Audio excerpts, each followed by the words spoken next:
Bem-vindos à semana 10 do curso de Robótica do Departamento de Engenharia Mecânica da Universidade Federal do Triângulo Mineiro. Iniciamos essa semana 10 falando sobre a simulação do movimento dos robôs. Até agora a gente plotou e visualizou apenas o robô se movimentando pelo Adams, né? Mas também é possível que a gente visualize o movimento do robô aqui no MATLAB. Como que a gente faz isso, né? Com um simples código como esse aqui, ó, a gente pode plotar o robô se movendo, né, aqui no MATLAB. Como que a gente faz? Né? Inicialmente, a gente define aqui o vetor do tempo que a gente quer simular, né, o tamanho dos braços do robô. Estamos considerando aqui o mesmo robô que a gente simulou, um modelo dinâmico, né, nas últimas 2 semanas. Depois, passamos aqui, definimos, né, os movimentos das articulações, Q1, que era uma articulação rotativa em torno de Z, né, e Q2, que era um atuador prismático na direção de X, né, o mesmo movimento que a gente simulou lá, a parte dinâmica. Depois, baseado no MGD, a gente consegue, né, obter aqui da matriz T02, a posição XY da extremidade da primeira barra. E a partir da matriz T0, elemento terminal, nós temos aqui a posição XY do elemento terminal. Portanto, se vocês se recordam, era um robô que possuía 2 corpos, né, 2 barras, e cada uma delas com o comprimento L1, unidos aí por uma junta rotativa e depois uma junta prismática. Portanto, do MGD, da matriz T02, temos aqui a posição da extremidade do primeiro corpo, e da matriz T0, elemento terminal, temos aqui a posição do elemento terminal. Depois, a gente, através de um loop aqui, de um for, a gente consegue, por fim, plotar, então, cada um dos corpos. Definimos aqui um parâmetro, uma variável x e uma variável y, que vai ser o vetor que vai desenhar cada um desses corpos. Então, a primeira posição desse corpo é a posição 0 para x e 0 para y, que é a base do robô. A extremidade do primeiro corpo é em x2. Então, x2 e y2 vai me dar aqui a extremidade do primeiro corpo. Colocamos aqui o índice i, porque nós vamos plotar para cada um dos n pontos, né, da quantidade de pontos que a gente definiu para a gente simular o movimento. Plotamos, então, o primeiro corpo, definimos aqui os limites, né, do nosso gráfico, que era o que plote de menos 2 a 2 para x e menos 2 até 2 para y. Aplicamos aqui o comando hold on para ele segurar, né, a imagem ali do primeiro corpo e depois plotar sobre a mesma imagem o segundo corpo. O segundo corpo ele começa em x2 e vai até xp. E começa em y2 e vai até yp. Né? Então, a coordenada do início do segundo corpo, né, do marker 2, que a gente está chamando aqui, é x2 e y2, e a coordenada do elemento terminal, né, do marker que define ali o elemento terminal, é xp e yp, né, dados pelo MGD. Então, plotamos em seguida, novamente, agora com os valores das coordenadas do segundo corpo. Aqui a gente muda a cor, então a gente coloca R para o segundo corpo sair da cor vermelha, definimos os mesmos limites aqui, e aplicamos aqui o comando pause 01 para entre uma posição e outra, né, ao longo aí do tempo, dos 50 pontos, ele esperar 0,1 segundos para a gente poder ir enxergando ponto a ponto da nossa trajetória. Por fim, a gente dá um hold off, porque quando a gente for plotar o próximo ponto, ele apaga, então, os corpos que haviam sido desenhados para plotar de novo, considerando a segunda posição. Então, se a gente tiver aí um corpo um robô com 5 corpos, por exemplo, basta repetir, né, x3, y3, depois x4, y4, enfim, até chegar ao elemento terminal, e repetir aqui todas essas linhas, né, aqui no MATLAB, ó, na janela do MATLAB, vocês veem a linha 183 até a linha 186, simplesmente está plotando o primeiro corpo. Depois da linha 188 à linha 192, vai estar plotando o segundo corpo. Então, basta vocês repetirem, né, essas linhas de código para cada um dos corpos. Então, aí a gente vê o robô se movimentando da mesma forma como a gente veria no ADAS. A barra azul representando aí o primeiro corpo e a barra vermelha representando o segundo corpo. E assim a gente consegue ver o robô executando o movimento que a gente passou, que a gente forneceu em Q1 e Q2. Certo? Então, é assim que a gente consegue plotar aqui pelo MATLAB o movimento do robô, ok? Outro ponto que falta para a gente encerrar o nosso semestre é a teoria do modelo geométrico inverso, né? Até que nesse momento as nossas análises se basearam apenas no MGD. Como acabamos de ver, a gente passa os valores de Q1 e Q2 e calculamos x e y a partir do modelo geométrico direto, né? E assim a gente pode plotar o robô se movimentando, a gente pode calcular a posição e orientação do elemento terminal, podemos calcular o modelo cinemático e o modelo dinâmico, certo? Porém, na prática, em geral, a gente precisa do inverso, né? Do modelo inverso. O que significa o modelo inverso? Significa que, na prática, a gente tem a trajetória que a gente quer que o robô execute, né? E não temos os valores das coordenadas dos motores. Imagine que você quer que uma garra, né, pegue um objeto em uma posição e leve até outra posição. Você sabe onde o objeto se encontra e você sabe onde que você quer que a garra solte o objeto e também o caminho entre a posição inicial e a posição final. Em geral, a gente especifica esse caminho que a gente quer que o robô percorra. E para cada ponto dessa trajetória, a gente precisa calcular os valores das articulações, Q1, Q2, Q3, visto que é muito mais fácil a gente projetar o movimento do robô no espaço cartesiano, ou seja, fornecendo as posições por onde você quer que o elemento terminal passe, do que o contrário, dando Q1, Q2 e Q3 e calculando, né, digamos que na tentativa e erro, até acertar a trajetória do robô para que a trajetória fique como você queira. Então, em geral, temos duas maneiras de fazer isso, né? A primeira é a gente pega o robô e vai travando ele, né? Coloca na posição inicial e eletronicamente, a partir da programação, a gente lê quais os valores das articulações que deixaram o braço do robô naquela posição. Depois, a gente move o robô manualmente, pegamos lá no elemento terminal e movemos, né, manualmente para a segunda posição que a gente quer que o robô passe. Qual é o segundo ponto dessa trajetória que o robô vai se mover, que é o elemento terminal vai se mover. Novamente, vamos lá, fazemos a leitura das articulações que fizeram com que o robô ficasse naquela posição. E assim a gente repete para cada posição, né, ao longo da trajetória até chegar na posição final. Colocamos novamente o robô, né, manualmente, pego ali no elemento terminal, vou lá, posiciono onde eu quero, né, tanto a posição como a orientação. Então, por exemplo, se eu quero que na posição final o robô larga o objeto assim, ou se eu quero que ele largue o objeto assim, ou se eu quero que ele largue o objeto assim, enfim, defino tanto a posição como a orientação para cada ponto ao longo da trajetória, e aí vou lá e eletronicamente, a partir da programação, faço a leitura. Olha, quantos graus o motor girou para que o robô fique naquela posição. Então, é ponto a ponto, né? E depois o que o software faz é interpolar todos esses valores, né, de motor para que o robô alcance todos os pontos da trajetória, digamos assim, treinados. Então, você ensina para o robô ali, colocando ele em cada uma das posições, qual o caminho que você quer que ele faça. Essa é uma maneira bem prática de se fazer o modelo inverso.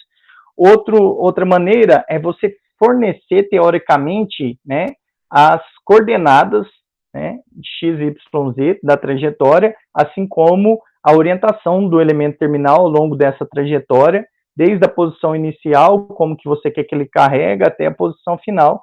Então, você define ali vetores, né, ou funções matemáticas que definem essa trajetória, e assim, utilizando o modelo geométrico inverso, dado então x, y, z e a orientação, você calcula os valores de Q1, Q2 até Qn para cada um dos pontos, para que o robô percorra então o movimento, a trajetória esperada. Então, há essas duas maneiras, né? A maneira mais prática e uma maneira mais teórica, digamos assim. O modelo geométrico inverso, então, é essa abordagem teórica, né? Como que, teoricamente, a gente calcula quais devem ser os valores das articulações que fazem com que o robô alcance todas as posições e orientações ao longo da trajetória desejada. Para obtermos o MGI, né, o modelo geométrico inverso, precisamos, então, conhecer a posição e orientação do elemento terminal para cada ponto ao longo dessa trajetória, e dada a posição e a orientação, a gente calcula os valores de Q1, Q2 e Qn. Bem, há uma observação que eu destaco aqui para vocês, a necessidade ou não de oferecer para o modelo tanto a posição quanto a orientação. Imagine que eu forneça, né, apenas a posição, ou seja, x, y, z. Não conheça, né, não necessite definir qual a orientação. Digamos que tanto faz a orientação ao longo da trajetória. Eu apenas quero que o robô passe por aquelas posições sem obrigatoriamente respeitar uma orientação. Bem, conhecendo apenas a posição, né, x, y, z, matematicamente nós vamos ter o quê? 3 equações, né? Imaginem que da matriz T0, elemento terminal, né, na última coluna nós temos ali x, que é o primeiro elemento da quarta coluna, depois y, igual a resposta ali dentro da matriz na quarta coluna, e depois z. Então nós temos 3 equações. Com 3 equações, né, matematicamente, a gente pode calcular o valor de 3 articulações. Então, se eu tenho um robô que tem 3 graus de liberdade, conhecendo x, y, z, matematicamente a gente resolve esse sistema e calcula o valor de Q1, Q2 e Q3 para que o MGI seja, então, obtido.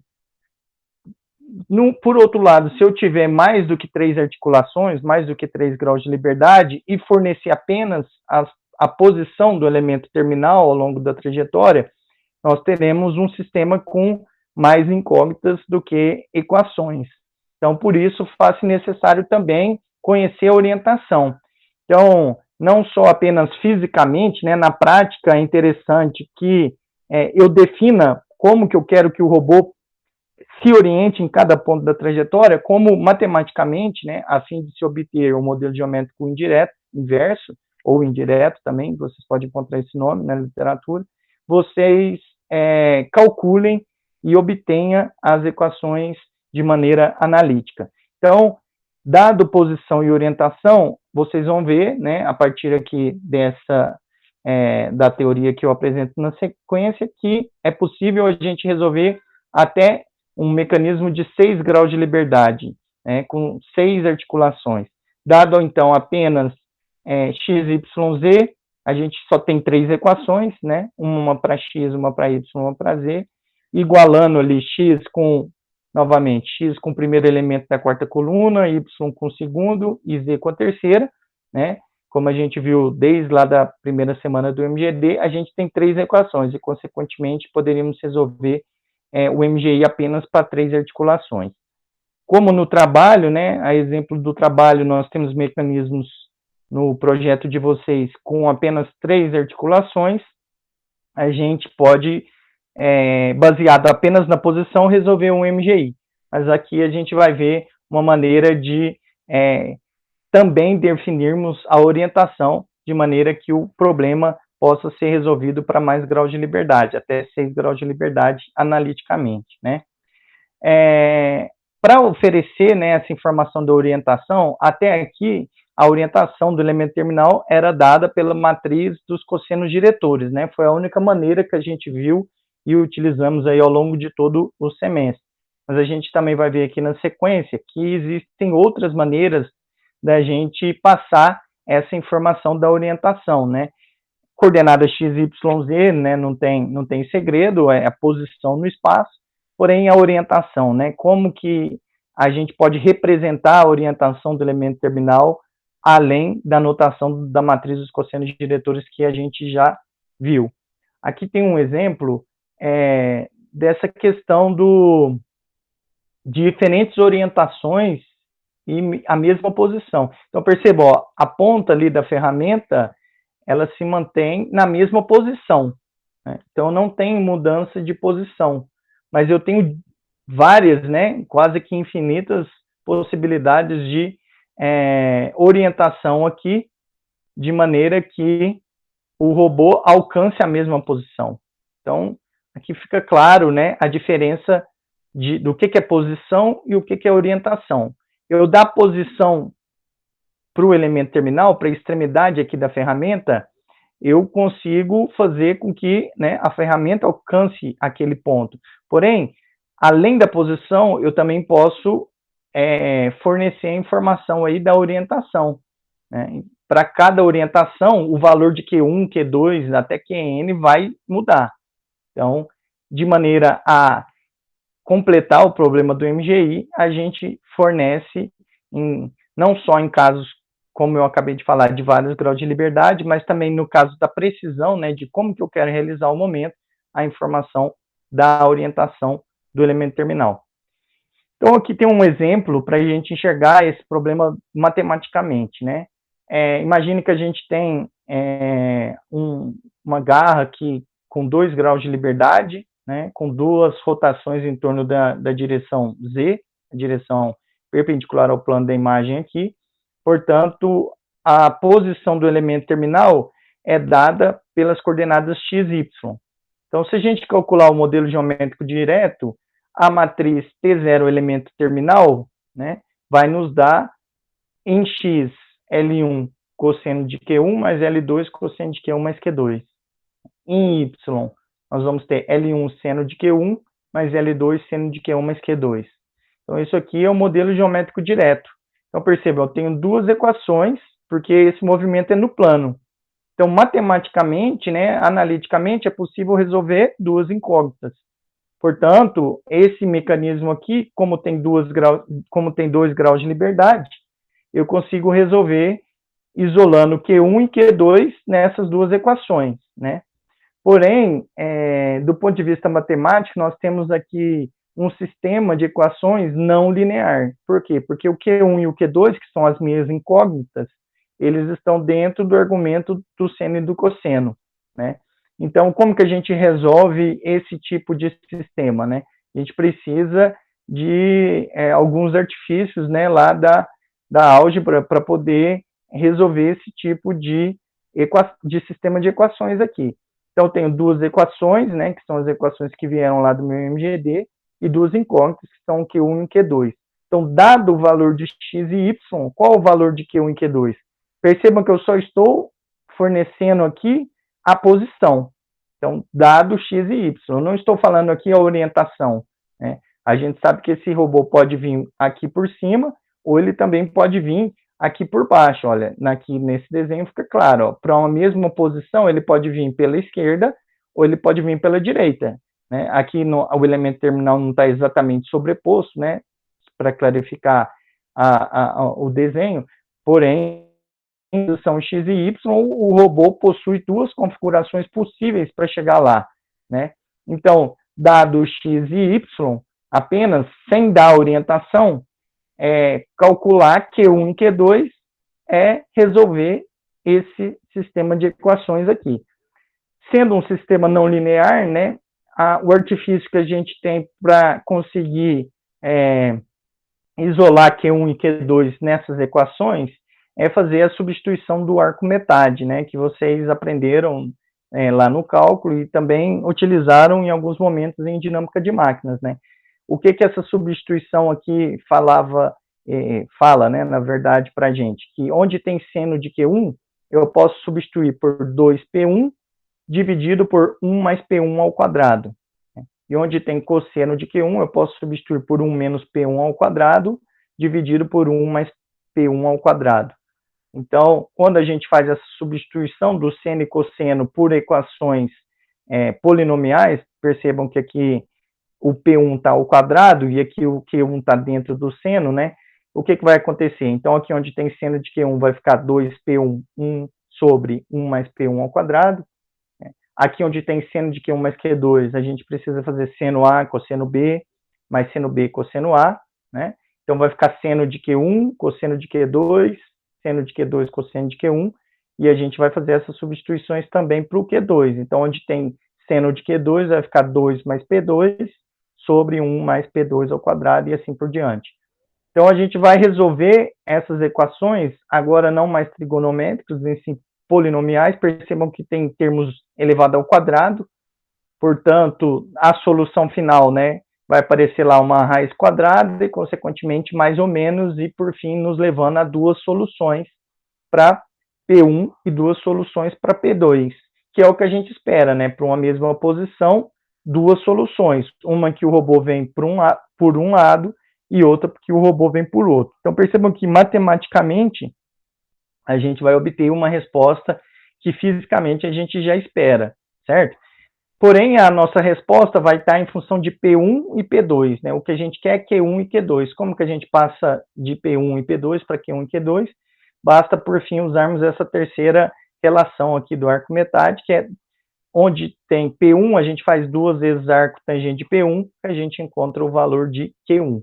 E aí a gente faz o mesmo para Q2, e assim a gente tem o valor dos ângulos, dados os valores de x e y, certo? É assim que a gente resolve o modelo geométrico inverso e, por fim, né, como a gente espera ali do modelo matemático, visto que vão resultar em equações de segundo grau, né, obtermos aí dois valores para Q1, dois valores para Q2, consequentemente, duas soluções, duas maneiras de alcançar a mesma posição. É isso que é o MGI, certo? Aqui é um exemplo simples, com 2 graus de liberdade, que bastaram duas equações para ser resolvido. Porém, como eu disse, caso eu tenha mais incógnitas, ou seja, eu tenho um mecanismo com 3 graus de liberdade, eu posso oferecer x, y, z, né, 3 equações para calcular o MGI. Mas e se eu tiver 4, 5 ou até 6 incógnitas? Além da posição x, y, z, a gente vai precisar de dar também a orientação, certo? E como que a gente passa essa orientação? Até agora, a gente viu que a orientação do elemento terminal, ela é representada pela matriz dos cossenos diretores. Mas, além da matriz dos cossenos diretores, existem outras maneiras de representar a orientação do elemento terminal. Sejam elas ângulos de Euler, ângulos fixos, representação ângulo-eixo, parâmetros de Euler e quaternos. Nós vamos ver na sequência algumas dessas representações para vocês poderem entender, né, enxergar essas diferentes possibilidades. A primeira delas é a representação por ângulos de Euler. Então, o que a representação por ângulos de Euler fala? Que, ao invés de representar a orientação a partir de uma matriz 3 por 3 cossenos diretores, eu posso representar a orientação a partir de 3 ângulos. Quais são esses ângulos, né? Entendam aqui, ó, ângulos x, y, z de Euler. O que a teoria aqui fala? Ó? Comece com um sistema de referência coincidente com o sistema, né, com o referencial da base. Então, vou ter aqui dois referenciais, né? Ó, x, y, z da base. Comece com um sistema x, um referencial x, y, z que coincide com o da base. Na sequência, rotacione em torno de z de um ângulo alfa. Então, tenho aqui, digamos, x, y, z, vou rotacionar em torno de z de um ângulo alfa. Então, ó, eu vou manter o meu sistema, o z, e vou rotacionar o meu x e o meu y. Enfim, olhando aqui para o desenho, ó, é mais fácil de enxergar. Então, imagine um referencial preto, que é o referencial inercial, e eu vou rotacionar em torno de z, o referencial vermelho, ó, vai rotacionar em torno de z, resultando nesse referencial aqui, x', y', z', certo? Em seguida, rotacione em torno da nova direção y', ou seja, eu tenho aqui o y', vou rotacionar em torno dele de um ângulo beta, certo? Então, aqui, ó, rotacionar em torno de y' de um ângulo beta vai resultar nesse referencial aqui, ó, x duas linhas, y duas linhas e z duas linhas. Perceba, o y' e o y duas linhas são coincidentes, porque eu rotacionei em torno de y' de um ângulo beta. Então, o que acontece? O z, né, vai girar e o x também. Então, quando a gente fizer essa rotação em torno de y', a gente tem aqui um novo referencial, duas linhas. Por fim, rotacione gama em torno de x duas linhas. Então, agora eu vou fazer uma terceira rotação, de tal maneira que o x três linhas coincide aqui com x duas linhas, de um ângulo gama aqui, que vai fazer com que o y duas linhas gire, resultando em y três linhas, e o z duas linhas gira, resultando aqui em y três linhas. Portanto, a partir de 3 rotações consecutivas, né, sejam elas uma rotação alfa em torno de z, depois uma rotação beta em torno de y, depois uma rotação gama em torno de x, tá?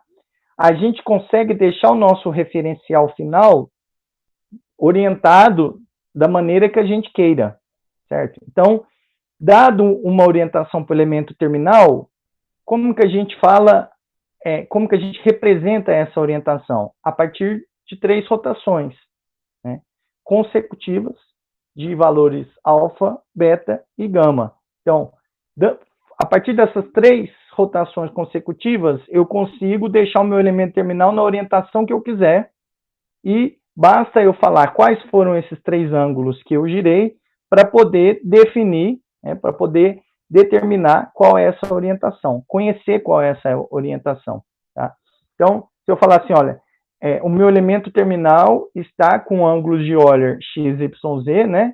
Ou seja, alfa, beta, gama, de 90 graus em torno de alfa, 30 graus em torno, né, com valor de beta, e 60 graus para gama. Ou seja, eu forneci 3 valores de rotação consecutivas para falar como que o meu elemento terminal está orientado, certo? Então, ao invés de passar uma matriz de cossenos diretores para dizer como que é a orientação do meu elemento terminal, eu falo os valores de alfa, beta e gama, de tal maneira que resulte que o meu elemento terminal esteja na posição, na orientação dada, e assim consigo representá-la matematicamente, certo? Então, é uma maneira diferente, né, de representar a orientação, né, a partir do valor desses 3 ângulos, alfa, beta e gama, ok? Aqui, por exemplo, temos o resultado final. Então, como que o elemento terminal está orientado? Digamos que ele esteja orientado dessa maneira. Olha, para chegar aqui, eu girei alfa de tanto, beta de tanto, gama de tanto, e eu cheguei na orientação dessa maneira. Enfim, basta conhecermos o valor de alfa, beta e gama para sabermos a orientação do elemento terminal. Tá? As relações dos ângulos de Euler para matrizes de cossenos diretores, elas são conhecidas, dado um, eu consigo calcular o outro. Então, por exemplo, se eu passo os valores de alfa, beta e gama dos ângulos de Euler, vocês conseguem calcular a matriz dos cossenos diretores. Ou, caminho contrário, vale. Se eu tenho a matriz dos cossenos diretores, eu consigo calcular quais são os valores de ângulos de Euler correspondentes àquela matriz de cossenos diretores. Como que a gente faz isso? Bem, os ângulos de Euler, alfa, beta e gama, como a gente acabou de ver, são obtidos, né, por 3 giros consecutivos. Um giro de alfa em torno de z, e a gente sabe que a matriz de rotação de um valor em torno de alfa em torno de z é dado por essa primeira matriz aqui, ó. Cosseno de alfa, seno de alfa 0, menos seno de alfa, cosseno de alfa 0, 0, 0 e 1. Então, essa matriz aqui representa um ângulo de alfa em torno de z. Se depois, na sequência, eu tenho um novo giro de beta em torno de y, basta pós-multiplicar aqui, ou seja, multiplicar essa primeira matriz na sequência por essa matriz que representa o ângulo beta em torno de y. Como que é a rotação em torno de y? Essa segunda matriz aqui, substituindo o valor do ângulo por beta. Na sequência, né, os ângulos de Euler definem o quê? Uma terceira rotação um valor de gama em torno de x. Como que é a matriz de rotação em torno de x? É representado por essa matriz aqui. Então, basta multiplicarmos essas três matrizes para obtermos essa matriz aqui final, que é a matriz dos cossenos diretores correspondente aos ângulos de Euler. Então, se eu dou os valores de alfa, beta e gama de rotação em torno de x e yz, como que obtemos a matriz dos cossenos diretores? Basta substituir aqui nessa matriz os valores de alfa, beta e gama, que vamos ter a matriz dos cossenos diretores correspondente. O mesmo é feito o caminho contrário, né? O caminho inverso também é possível de ser obtido. Imagine que eu tenho a matriz dos cossenos diretores e queira saber os valores de alfa, beta e gama, né, correspondente aos ângulos de Euler. Como que a gente calcula? A partir dessas três equações aqui, ó. Então, imagine que você tem aqui a matriz de rotação, né, a matriz dos cossenos diretores, né, representada de maneira genérica aqui por R11, R12, R13 e assim por diante. Então, dados os valores de R, como calcular os valores de alfa, beta e gama? A partir dessas equações aqui, que vão, então, relacionar os valores da matriz dos cossenos diretores para calcular os valores dos ângulos de Euler, alfa, beta e gama. Porém, pessoal, um problema com a utilização dos ângulos de Euler, né? Eu disse aqui para vocês que são 3 rotações consecutivas, né? Em torno aí de Z, depois de Y e depois de X. Porém, existe aqui pelo menos 12 possibilidades de rotação consecutiva. Porque ao invés de fazer uma rotação em torno de Z, depois de Y, depois de X, eu não posso fazer uma rotação em torno de X, depois de Y, depois de Z, e assim, a partir dessas 3 rotações consecutivas, também caracterizar a orientação do elemento terminal. Posso fazer isso? Pode. Posso usar uma rotação em torno de X, depois de Y, depois de X? Pode também. Outra possibilidade, X, ZX, X, ZY, e assim por diante. Contando que eu faça 3 rotações consecutivas, eu sabendo os valores desses giros, né, dessas rotações, e em torno de qual ângulo, de qual eixo foi, eu consigo recuperar, né, o valor das matrizes cossenos diretores ou vice-versa. Então, a representação por ângulos de Euler, ela não é única, né? Existem aí 12 possíveis conjuntos de ângulos que podem ser usados para indicar a mesma orientação, né? No Adams, por exemplo, quando até agora a gente plotou apenas a posição do elemento terminal, mas se você pedir para plotar a orientação do elemento terminal, ele vai perguntar se você quer usar, por exemplo, os ângulos de Euler. E aí, quando você escolher os ângulos de Euler, ali ele vai te dar 3 ângulos, que são ângulos correspondentes a 3 rotações consecutivas. Não em torno de XYZ, e sim em torno de ZXZ. Então, primeiro uma rotação em torno de Z, depois uma rotação em torno de X, depois outra rotação em torno de Z, certo? Então, ó, XYZ, então, primeiro em torno de Z, depois em torno de X, depois em torno de Z de novo. Então, 3 rotações consecutivas, porém não na sequência que eu acabei de mostrar para vocês. No Adams usa essa outra sequência aqui. Enfim, existem todas essas possibilidades de giro que vão poder caracterizar para a gente, né, nos fornecer a informação da orientação. Dado 3 ângulos consecutivos, em torno de 3 eixos, né, assim a gente obtém a representação da orientação por ângulos de Euler. Uma outra possibilidade de representação da orientação é a partir dos ângulos fixos. É bem similar à ideia dos ângulos de Euler, só muda a ideia da sequência dos giros. Tá? Primeiro a gente fazia em torno de Z, né? Depois em torno de Y, depois em torno de X. Agora, os giros não vão ser feitos a partir do novo referencial. Perceba, eu girava em torno de Z, depois eu girava em torno do novo Y, e depois eu girava em torno do novo X. Agora, aqui as rotações são feitas em torno do XYZ da base. Então, o que a gente vai fazer aqui? Primeiro, em torno de Z da base, que é ó, imagine que eu tenho o meu referencial que está girando e eu tenho o meu referencial da base. Então, primeiro em torno do Z da base, depois em torno do Y da base. O Y da base é esse aqui, ó, e não esse aqui. Então, em torno do Y da base, é assim que eu vou girar, certo? E depois, em torno de X da base. Em torno de X da base, é esse X aqui, e não esse X aqui. Então, são 3 giros também consecutivos, porém, tendo como referência o X e o YZ, não do novo referencial, e sim do referencial da base. Tá?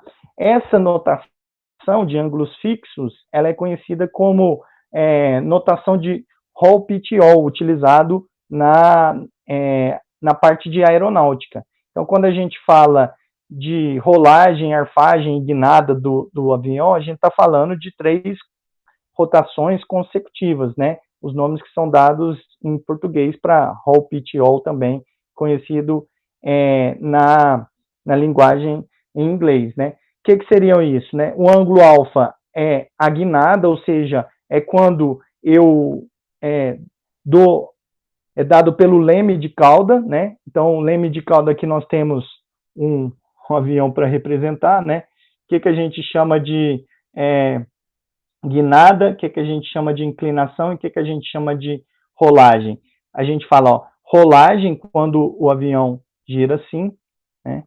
A gente pode falar aqui o pitch, né? A inclinação, e aqui é o yaw, quando gira em torno de Z, certo? Então, roll, pitch e yaw, certo? Então, ó, percebam que quando eu falo das minhas rotações, eu estou falando em torno do referencial fixo, ó. Roll aqui, ó, para rolagem aqui, tá? Depois, eu posso ter aqui o meu pitch e eu posso ter aqui o meu yaw. Percebam que é 3 rotações em torno de 3 eixos, né? Aqui, o guinada dado pelo leme de cauda, a inclinação ou arfagem dado pelo profundor, né? Quando o avião inclina, né?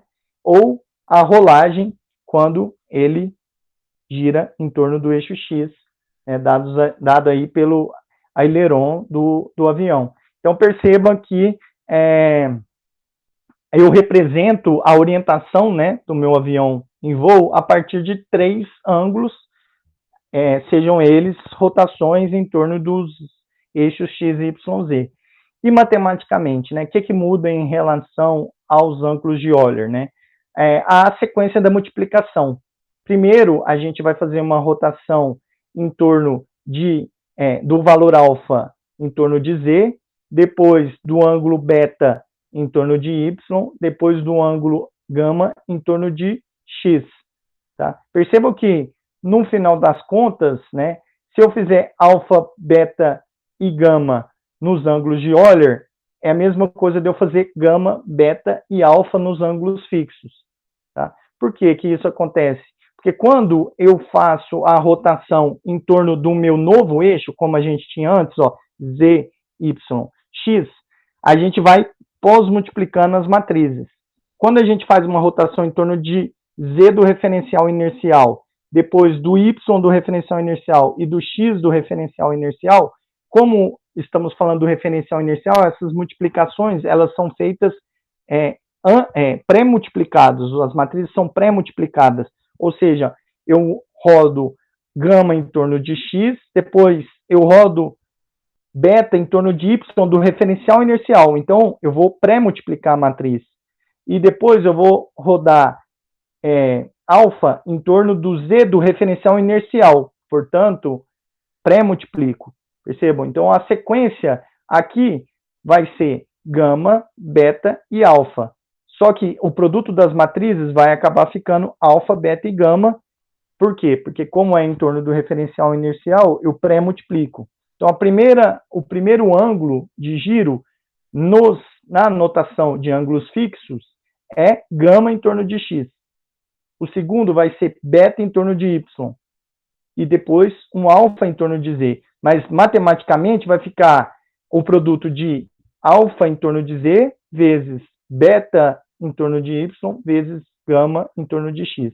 No final das contas, vai dar a mesma resposta do ângulo de Euler, porém, visto de uma ótica um pouco diferente. Por quê? Porque eu estou falando de rotações em torno não do referencial móvel, mas do referencial fixo, e isso me leva a um produto de matrizes que são pré-multiplicadas, no final das contas, resultando na mesma sequência de multiplicação de matrizes. Como a gente sabe, o produto de matriz não é comutativo. Então, se eu fizesse essa multiplicação trocada, né? Se eu trocasse aqui, se eu invertesse a ordem da multiplicação, a resposta seria diferente, tá? Então, no final das contas, a ideia é a mesma, né? Representar a orientação a partir de 3 ângulos. Aqui só muda a ordem do giro, mas como ele é feito em relação ao referencial da base, no final das contas, o produto matricial vai resultar na mesma coisa, ok? Mais uma representação que a gente pode utilizar para indicar a orientação do nosso robô, do nosso elemento terminal, é a representação eixo-ângulo. Aqui nós vamos ter não 3 ângulos de giro consecutivos, nós vamos ter apenas um. Porém, esse giro não vai ser dado nem em torno de x, nem de y, nem de z. Ele vai ser dado em torno de um vetor E, ok? De um vetor E, que é um vetor arbitrário. Então, ao invés de girar ou em torno de x, ou de y, ou de z, eu escolho um vetor que vai indicar em torno do qual eu vou girar de um ângulo ε. Então, basta um único giro, mas não em torno dos 3 eixos, e sim em torno de um novo eixo dado, conhecido, especificado, né, usado como referência para em torno do qual a gente faz o ângulo ε. Novamente, é apenas uma maneira diferente, né, matemática de representar, porque no final das contas, a partir dessa representação, a gente também pode fazer o caminho de ida e volta, por exemplo, para a notação da matriz dos cossenos diretores. Então, dado aqui x, y e z, né, que representam aqui o vetor unitário que vai dar essa direção em torno do qual a gente tem o giro, e dado o valor do ângulo de giro ε, a gente calcula os parâmetros P, Q, R e S, que são os parâmetros conhecido como parâmetros de Euler, não ângulos de Euler, nesse caso parâmetros de Euler. Então, quando a gente falar de parâmetros de Euler, a gente está falando de P, Q, R e S, que são calculados aqui por essas equações, que dependem do quê? Dependem de um ângulo e um giro e um eixo que define em torno do qual a gente vai realizar esse giro. Então, também resultamos de maneira genérica em qualquer orientação que a gente queira, porém aqui não definindo 3 ângulos, e sim um vetor unitário que define uma direção em torno do qual a gente vai dar um único giro ε, certo? E a partir dos parâmetros aqui P, Q, R e S, a gente pode relacionar com a matriz dos cossenos diretores. Então, dado P, Q, R e S, aqui a gente calcula a matriz correspondente. Então, percebam, uma notação, uma maneira de representar a orientação está diretamente relacionada com outra. A gente pode mapear aí, então, dado uma notação, passar para outra notação de acordo com a nossa necessidade de representar o problema. Vamos fazer aqui um exercício. Então, imagine que a gente tem esse mecanismo robótico aí, certo? E eu tenho aqui o meu elemento terminal, dado o MGD por essa matriz aqui. Então, eu tenho aqui, ó, a submatriz da orientação do elemento terminal, certo? E tenho aqui a posição do elemento terminal, certo? Então, x, y, z, e aqui a matriz dos cossenos diretores obtidos pelo MGD, certo? Eu quero calcular o valor de Q1, Q2 e Q3, dados os valores de x, y, z e da minha orientação. Como que a gente faz isso? Então, preciso, primeiro, saber qual a maneira que eu estou representando a minha orientação. Então, aqui nesse problema, eu uso como exemplo os valores, né, dos ângulos de Euler, φ, θ e psi, que vão ser 3 ângulos de rotação em torno dos eixos z, y, z. Então, eu tive aqui, primeiro, uma rotação em torno de z, depois uma rotação em torno de y, e depois uma rotação em torno de z de novo, dos ângulos correspondentes. Φ, θ e Psi. Então, Φ, θ e Psi são conhecidos. Eu estou falando, ó, girei Φ em torno de Z, depois girei θ em torno de Y, depois Psi em torno de Z, e essa é a minha orientação do elemento terminal. Além disso, eu estou falando, o meu elemento terminal está na posição XYZ. Calcule para mim o valor de Q1, Q2, Q3 e Q4 que fizeram com que o meu robô alcançasse essa orientação e essa posição. Então, percebam, eu tenho 3 dados, Φ, θ, Psi, X, Y, Z. Tá? E preciso calcular Q1, Q2, Q3 e Q4. Então, eu tenho mais equações do que incógnitas.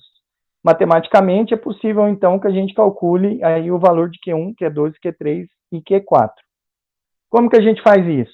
Né? Analiticamente, o primeiro passo é passar da notação de Euler para a notação dos cossenos diretores. Tá?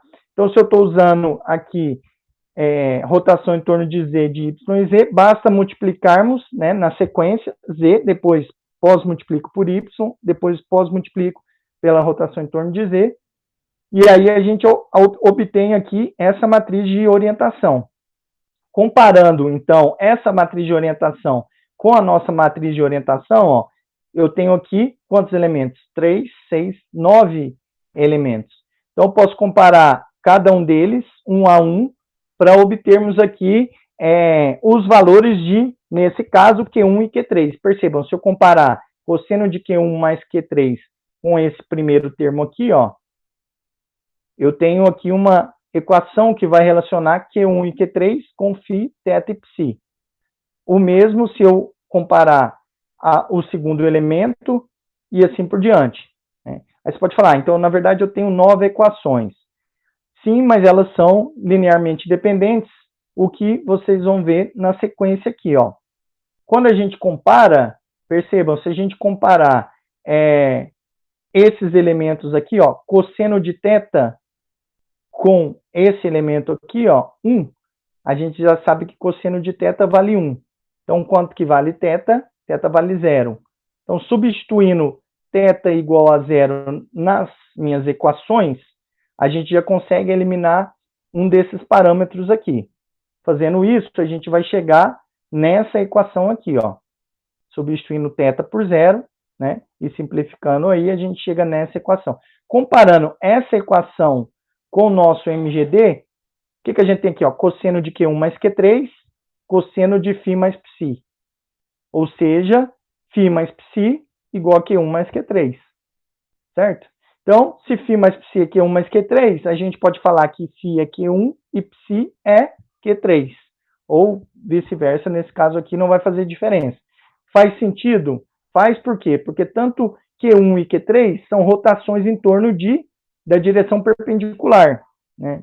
Chamamos ela, por exemplo, de Y. Então, tanto faz eu girar aqui 30 graus ou 60 aqui em Q3, ou 60 em Q1 e 30 em Q3, que eu vou chegar ao mesmo resultado de um giro de 90 em torno de Y, certo? Então, Q1 mais Q3 é igual a Φ mais Psi. Portanto, posso falar que Q1 é Φ e Q3 é Psi. Então, ó, conhecidos os valores de Φ e Psi, são dados do problema de um MGI, eu conheço a orientação, conheço a posição. E a minha orientação, ela é representada pelos ângulos de Euler, Φ, Psi e θ. Portanto, eu sei os valores de Φ e Psi, e pelo nosso MGI que a gente acabou de resolver aqui, a gente já calcula Q1 e Q3. Falta calcular quem? Falta calcular Q2 e Q4. De onde a gente pode tirar Q2 e Q4? Eu tenho mais 3 equações aqui, ó. X igual a essa primeira linha, Y igual a essa segunda linha e Z igual a terceira linha. Z igual a H mais Q2. Portanto, quanto que vale Q2? Z menos H.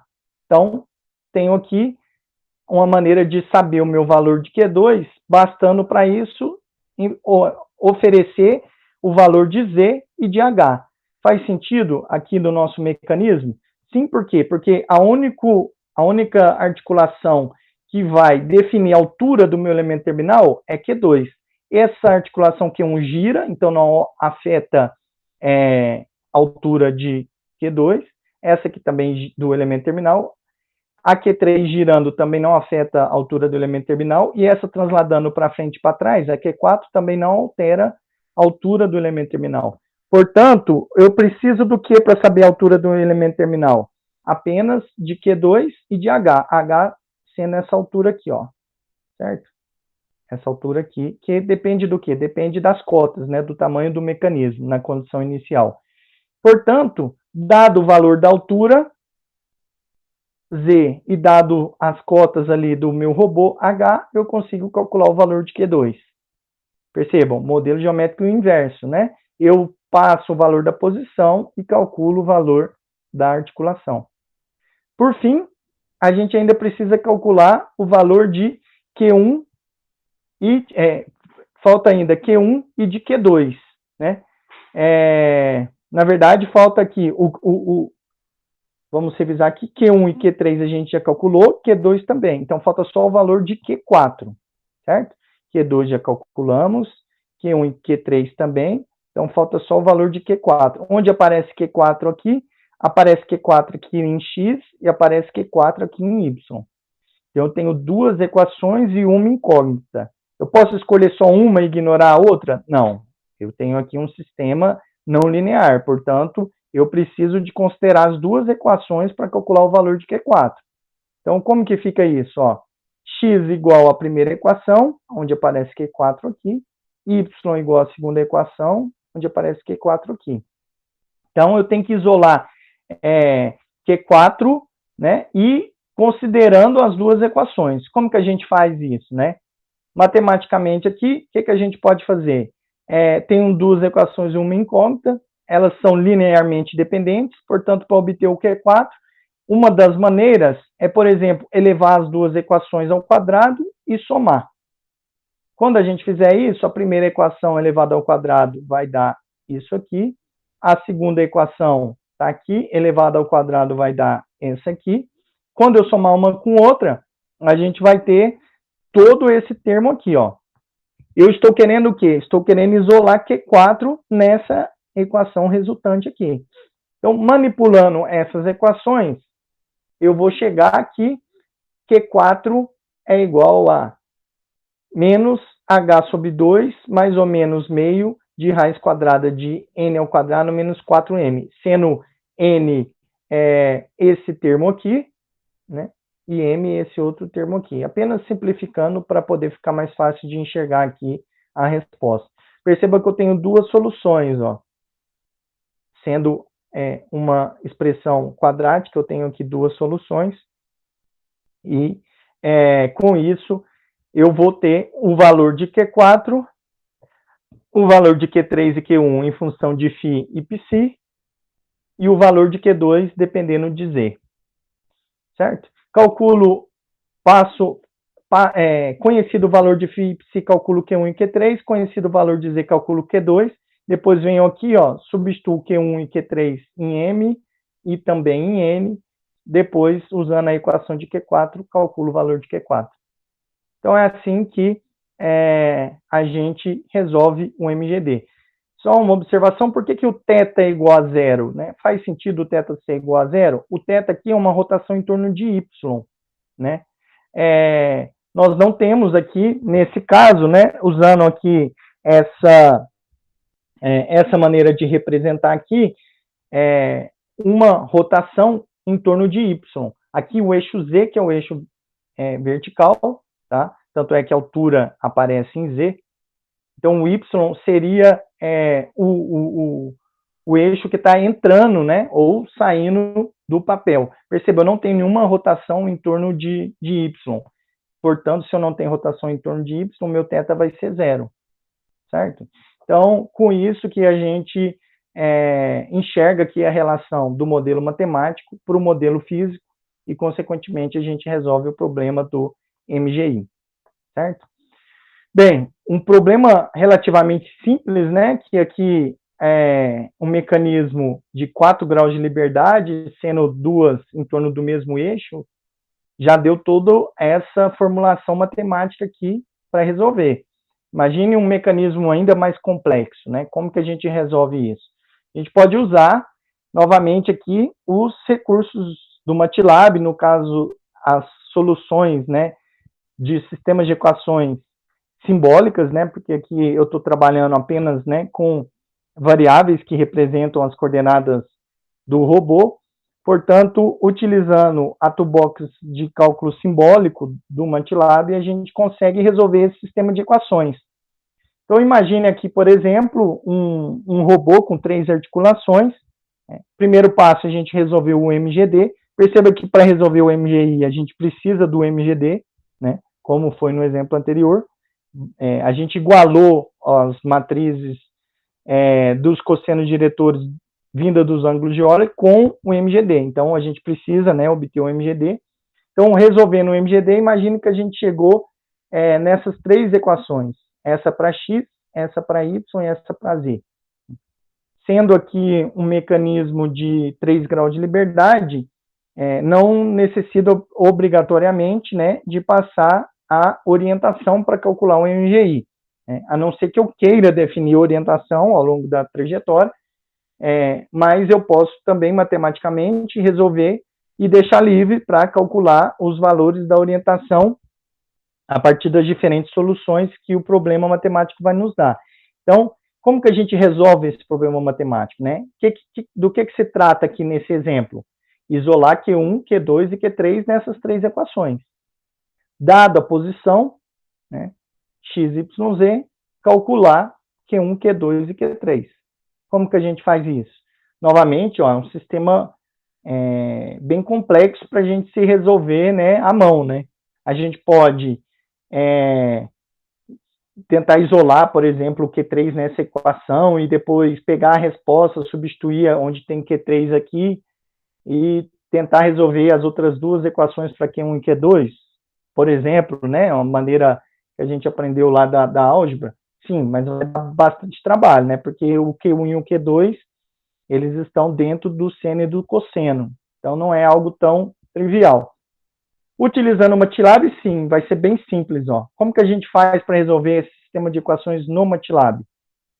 A gente declara primeiro todas as variáveis simbólicas, logo em seguida a gente escreve aqui as 3 equações.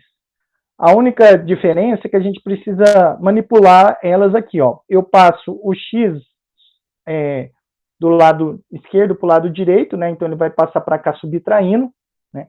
E aí essa primeira equação fica igual a 0, certo? O mesmo para a segunda, então está somando daqui, passo para cá, então vai ficar menos y mais quociente que é 1 e o restante, igual a 0, e o mesmo para a terceira, tá? A princípio, eu não igualo a 0, eu igualo as variáveis EQ1, EQ2 e EQ3, tá? Só para depois a gente usar aqui o comando do MATLAB, falar que EQ1 é igual a 0, EQ2 igual a 0 e EQ3 igual a 0. Então, no final das contas, o que eu estou fazendo? Igualando essa primeira equação a 0, aqui preciso de usar igual a igual, tá? É a forma como funciona a função do MATLAB. E escrevo, então, que as 3 equações são iguais a 0, manipulando já, passando o menos x para cá, o menos y para cá e o menos z para cá.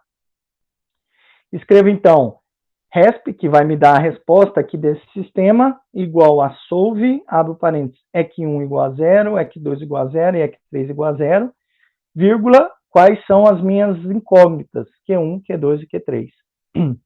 Quando a gente rodar, olha aqui que vai aparecer lá na tela do nosso MATLAB, ó, no Workspace. Resp igual, ele vai aparecer dessa maneira aqui, ó. Vamos interpretar, vamos entender o que é isso que aparece aqui na tela do MATLAB. Ele aparece 3 variáveis, que são as minhas incógnitas, né, numa estrutura que ele está chamando de resp. Como que funciona isso aqui no MATLAB? Como que eu faço para ver a resposta? Basta você escrever resp, que é a sua resposta, ponto Q1, que é a primeira incógnita, que ele vai escrever aqui, ó, as 4 soluções de Q1. Depois, resp.Q2, ele vai escrever aqui, ó, as 4 soluções para Q2. Essa resposta é gigante, né? Ela vai além aqui da nossa tela, então ela continua para lá. Se você copiar, colar no Word, por exemplo, você vai ver o tamanho que ficou a resposta. E o mesmo para Q3, tá? Resp.Q3, ele vai resp.q3 ele vai dar aqui a resposta para Q3, ok? As 4 respostas. Nesse caso, esse sistema, né, esse mecanismo resultou em 4 possíveis soluções. Tá? Matematicamente seria, né, relacionado a um polinômio, né, de quarta ordem, para poder resolver aqui e cair em 4 soluções para cada variável. Como então que a gente armazena essas respostas? Basta você escrever Q1 igual a resp.q1, resp.q1 é essa resposta aqui, então você vai e armazena em Q1. O mesmo para Q2 e o mesmo para Q3. E assim você tem a solução aí do seu sistema obtido pelo MATLAB, tá? Mas nem sempre é tão simples assim. Às vezes você escreve ali solve EQ1 igual a 0, EQ2 igual a 0, EQ3 igual a 0 e manda resolver, e o MATLAB não encontra uma solução, tá? Por quê? Porque as equações são tão lineares ali que ele não consegue manipulá-las e encontrar uma solução. Nesses casos, eu costumo dizer, a gente dá uma ajudinha aqui para o MATLAB para ele resolver essas equações. Como que a gente dá essa ajudinha? Fazendo as substituições do arco metade, né, que eu mostrei para vocês no início desse vídeo. Que é o quê? Onde tem seno de Q1, eu substituo por 2P1 sobre 1 mais P1 quadrado. Cosseno de Q1, eu substituo por essa equação. O mesmo para Q2, o mesmo para Q3. No caso aqui, Q3, como é uma variável correspondente a uma junta prismática, ela não aparece dentro do seno e nem do cosseno, ó. Então, está fora do seno e do cosseno. Então, só tem seno e cosseno de Q1 e de Q2. Então, faço as substituições. E aí, ao invés de ter funções trigonométricas, eu vou ter um sistema de equações polinomiais, certo? Consequentemente, né, um polinômio de quarta ordem, como a gente espera, para que dê, né, a solução, 4 soluções, como a gente viu no slide anterior. Bem, como que a gente faz essas substituições? Eu preciso vir aqui à mão e copiar e ir colando? Existe uma maneira de fazer isso automaticamente aqui no MATLAB, que é como? Ó, você usa o comando subs. Então, subs é Q1, eu vou pegar a equação 1, e onde tem seno de Q1, eu vou substituir por 2 vezes P1 sobre 1 mais P1 ao quadrado. A resposta eu vou guardar em EQ1, tá? Para não ir criando outras variáveis e ficar com um monte de variável aqui, tá? Depois, eu vou pegar o EQ1, né, no qual aqui eu acabei de fazer a primeira substituição, eu vou fazer uma segunda substituição. Qual é ela? Onde tem cosseno de Q1, eu vou colocar 1 menos P1 ao quadrado sobre 1 mais P1 ao quadrado. Depois, na mesma equação 1 ainda, estou falando dessa equação aqui, ó, eu vou substituir onde tem seno de Q2 por 2 vezes P2, 1 mais P2 ao quadrado. Depois, onde tem cosseno de Q2 por 1 menos P2 ao quadrado, 1 mais P2 ao quadrado. Na verdade, na primeira equação nem aparece seno e cosseno de Q1. Então, nem precisaria aqui no meu código dessas duas linhas aqui, ó. Apenas estou mostrando, né, para um caso genérico aí. O mesmo eu vou fazer para a equação 2, depois o mesmo para a equação 3. Então, tirei tudo que é seno e cosseno desse sistema de equações e substituí aí pelas relações do arco metade. E aí, como a gente sabe, as incógnitas passam a ser não mais Q1 e Q2, e sim P1 e P2. Tá? Então, vou resolver solve a mesma coisa de antes, porém agora P1, P2 e Q3. Como eu não fiz a substituição por Q3, continua em Q3. E as respostas? Como que a gente vai obter lá no MATLAB? O Q3 vai ser o resp de Q3, tá? O Q1 vai ser 2 vezes o arco tangente de P1 e o Q2 2 vezes o arco tangente de P2. Vamos ver isso aqui, ó. Q3, resp de Q3 sai direto, né? Resp de Q3. Por quê? Porque eu resolvo para as 3 variáveis, as minhas 3 incógnitas. O resp de P1 vai me dar a resposta de P1, que é o que eu vou pôr dentro do arco tangente para calcular o Q1. Então, 2 vezes arco tangente de resp P1. O resp P1 é o que vai me dar aqui o solve, ó. Eu vou calcular para P1, para P2 e para Q3. Então, eu vou pegar o resto P1, vou calcular 2 vezes o arco tangente para ter o Q1. E o Q2 vai ser 2 vezes o arco tangente de resto P2. Ok? Então, com isso, eu tenho aqui Q1, Q2 e Q3. 4 soluções também, como vocês veem aqui, ó. Tá? Para a gente encerrar, como que a gente faz para saber se a solução está correta do nosso modelo, do nosso MGI? Tá? Como que a gente faz para saber se o MATLAB de fato ali, se a gente não manipulou as equações errado, ou se o nosso modelo não tem algo de errado? Aqui eu mostro para vocês um roteiro de como validar o MGI. Né? Vou mostrar para vocês na sequência o código do MATLAB para fazer isso. Mas a ideia é essa daqui, ó. Acompanhe comigo. O que a gente tinha? Ó? No MGD, eu passo o Q1, Q2 e Qn e ele calcula a posição e orientação, certo? Pela matriz T0 elemento terminal, a gente calcula, né, os valores de x, y, z e da matriz dos cossenos diretores, né, que representa a nossa orientação ou a notação de Euler, seja ela qual você desejar. Bem, isso é MGD. O MGD a gente já sabe validar, né? A gente usa lá o Adams para comparar, por exemplo, a posição do elemento terminal com o nosso modelo teórico e ter certeza que o MGD está correto. Validado o MGD, eu sei que a minha posição e minha orientação está correta. Então, como que eu faço para validar um MGI? O MGI é o contrário. Eu dou a posição e orientação e calculo o Q1, Q2 até o Qn. Então, baseado nas equações que a gente encontrou aqui, ó, se eu passar os valores de x, y, z, nesse exemplo aqui a gente só considerou a posição, né? Então, se eu passar os valores de x, y, z, você consegue calcular P1 e depois Q1. O mesmo para Q3, o mesmo para P2 e depois Q2. Ou seja, dado a posição, pelo MGI, vocês calculam Q1, Q2 até Qn. Como que eu faço para ter certeza que esse Q1, Q2, Qn está correto?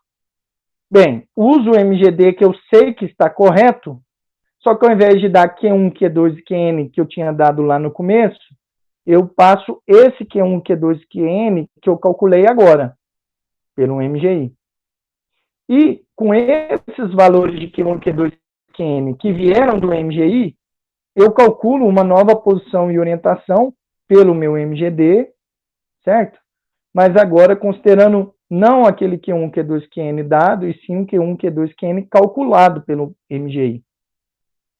No final das contas, se eu comparar essas duas coisas aqui, ó, essa posição e orientação calculado com Q1, Q2, Qn, e essa posição e orientação calculado com Q1, Q2, Qn obtido pelo MGI, elas precisam ser exatamente iguais. Né? Porque aqui eu fiz um vai e volta. Dei o Q1, Q2, Qn no início do problema.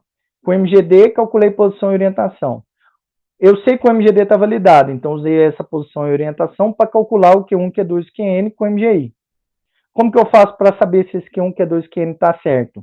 Uso de novo o MGD e comparo essa posição e orientação com a posição e orientação que eu tinha de antes. O MGD é o mesmo, que já está validado.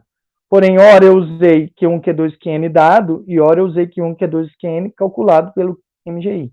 Essas respostas, no caso aqui do nosso exemplo, essas posições, né, que a gente só está considerando a posição nesse nosso exemplo do MGI, precisam ser as mesmas.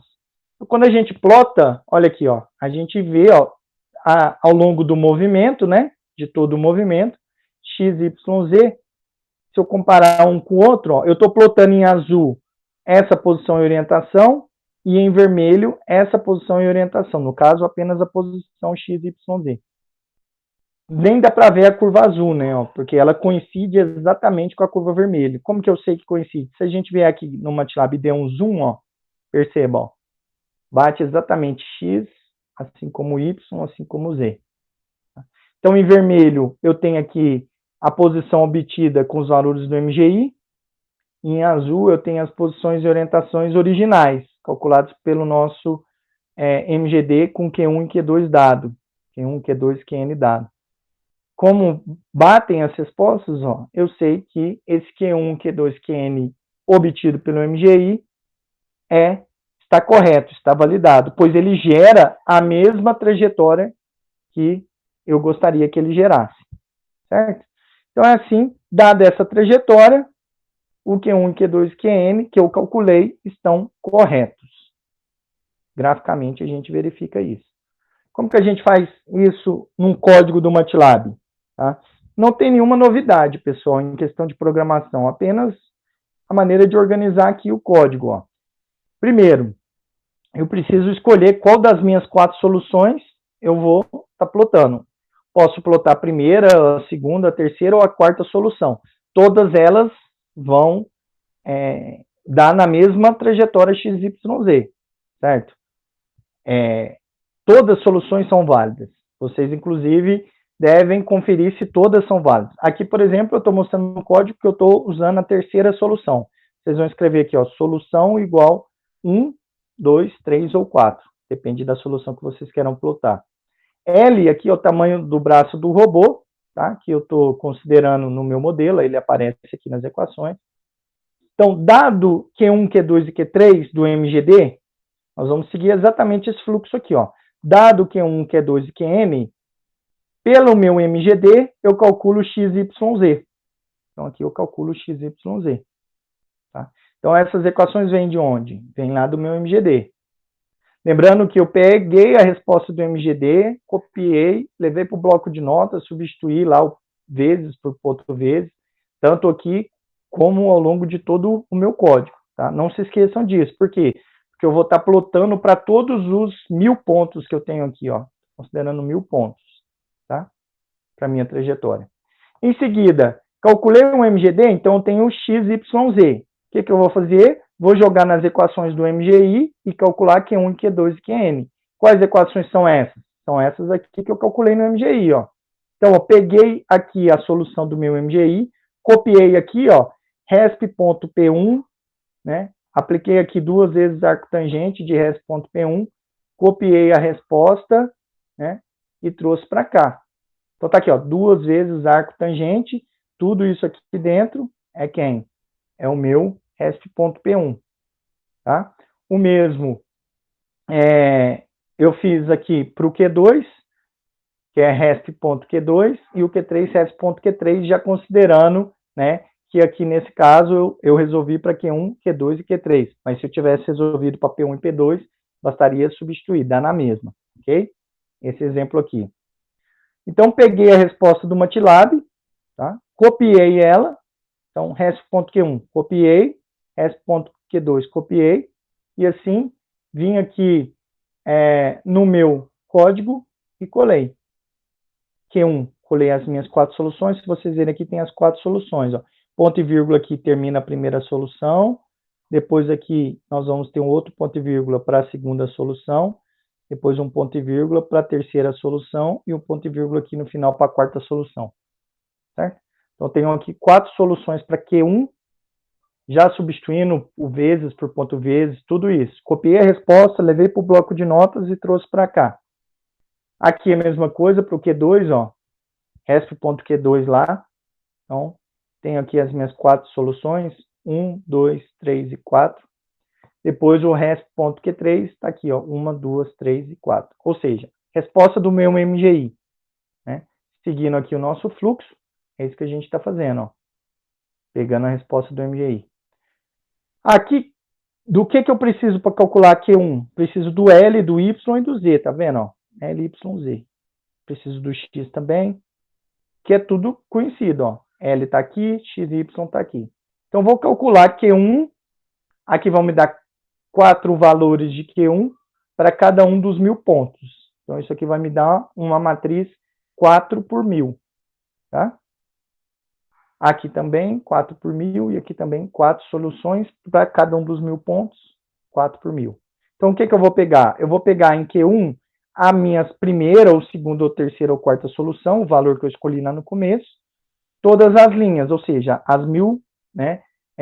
Todas as colunas, ou seja, as 1000 colunas, os 1000 valores que eu escolhi para plotar. O mesmo para Q2, o mesmo para Q3. Aqui eu estou armazenando em outra variável, tá? Só para não confundir, que a variável Q1 Na verdade, é apenas uma das soluções do Q1, o mesmo para QQ2, o mesmo para QQ3. Tá? Então, aqui eu tenho a solução do MGI. O último passo é o quê? Tendo a solução do MGI, o MGI calculado, eu novamente uso o MGD para calcular as posições com esses valores calculados. Então, é isso que eu estou fazendo aqui nessas três linhas. Novamente, usando as mesmas equações do MGD, tá? Então, as mesmas que vocês viram aqui, ó. A única diferença é que eu estou chamando aqui de uma nova variável, xx, y, y e zz. Por que eu chamo de uma variável diferente? Porque depois eu vou plotar tanto a x, que foi usado aqui no MGD, que é como se fosse a minha solução azul, como a minha xx, que é obtido aqui no MGI, com os valores do MGI, que é a minha solução aqui em vermelho. Tá? Como que eu divido aqui em azul e vermelho? Ó, B de azul, né, de blue para azul, o x, e o xx em vermelho. O mesmo para y, percebe? E o mesmo para z. Z para blue e zz para red, de vermelho. Ponho aqui o meu asterisco para ele ficar esses asteriscos aqui na minha resposta, para ficar bem claro, né, a diferença de uma curva para outra, caso haja, né. Aqui a gente vê que não, casou direitinho uma curva com a outra. Portanto, é assim que a gente faz aqui no MATLAB para poder validar o nosso MGI. Ok, pessoal? Com o MATLAB, então, a gente tem a parte simbólica e numérica do MGI, assim como a gente teve ao longo de todo o nosso curso aqui. Primeiro, cálculo simbólico, no qual a gente resolveu o sistema das equações do MGI. Depois, cálculo numérico para plotar as curvas, né? O plot ali dos valores numéricos para poder validar o nosso modelo. Certo? Bem, isso é o que a gente tinha para ver aqui de MGI, tá? E também, com essa aula, a gente encerra o nosso semestre, tá? Todo o nosso conteúdo da disciplina de robótica, ok? Eu agradeço novamente aqui ao aluno Wilber que disponibilizou essas anotações de aula que a gente considerou para montar aqui os slides, tá? Tem aqui o meu e-mail, caso fique alguma dúvida aí no futuro, vocês podem entrar em contato comigo também, ok? Nos vemos, então, no nosso próximo encontro síncrono. Obrigado e até mais.